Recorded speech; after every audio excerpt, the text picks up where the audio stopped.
on, right? So how do you switch on your legacy code to actually get some value out of it when you really want to do new things, right?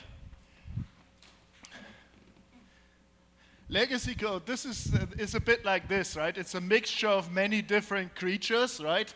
So to have, and no, it's not a raccoon. There are no raccoons in Bavaria, but it's got wings, it's got an eel as a tail, and so on. This is called a Wolpertinger. They do that in southern Bavaria, and it's a mixture of many different things. So is your legacy code. Your legacy code has many different concerns and all sorts of mixed stuff together, so that if it were a car radio, when you fix your car radio, you got to test whether it turning up the volume will pop the trunk and open the windows, right? That's why legacy code is hell. So, does anybody know how, as a non-technical person, you can assess the quality of any architecture diagram your architects show you?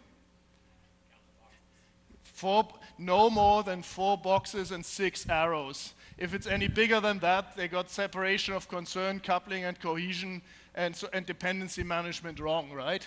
So in a nutshell, legacy, make it publish events, then freeze the legacy, move on and build cool stuff. So here's an example for that.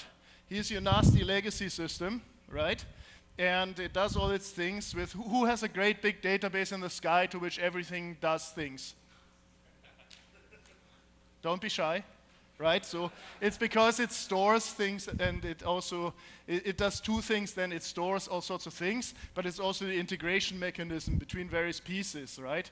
So don't even touch that stuff, it's poison. Instead, with an eventing pub sub mechanism of your choice, publish a pile of events, do your nice event sourced, hint, we're gonna do an event sourcing, CQRS and event storming thing at 2 o'clock down in the hack space.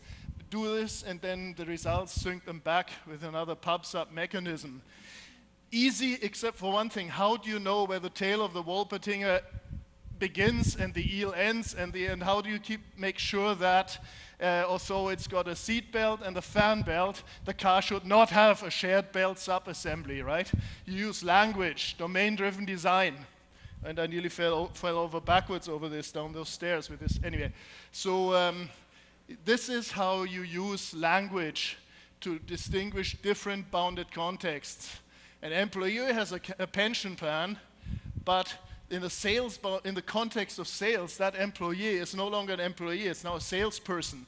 Doesn't have a pension plan, hasn't finished the employee orientation, but certainly may have met a sales target or represents a product line, right? You write specific pieces of code which in an anti-corruption layer map these things one to another, and then you use business domain events published from your legacy to your new services to keep that stuff clean.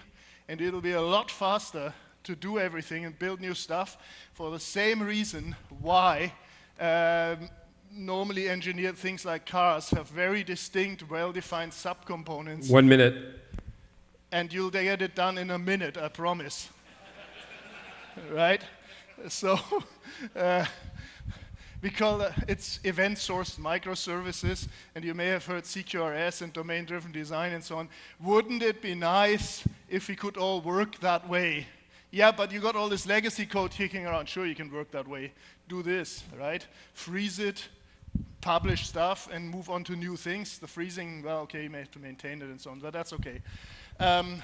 What changes together should be developed, managed, and deployed together by the same team. That's the mantra. To find out more with the technique we use, I'm with Adaptec Solutions out of Vancouver.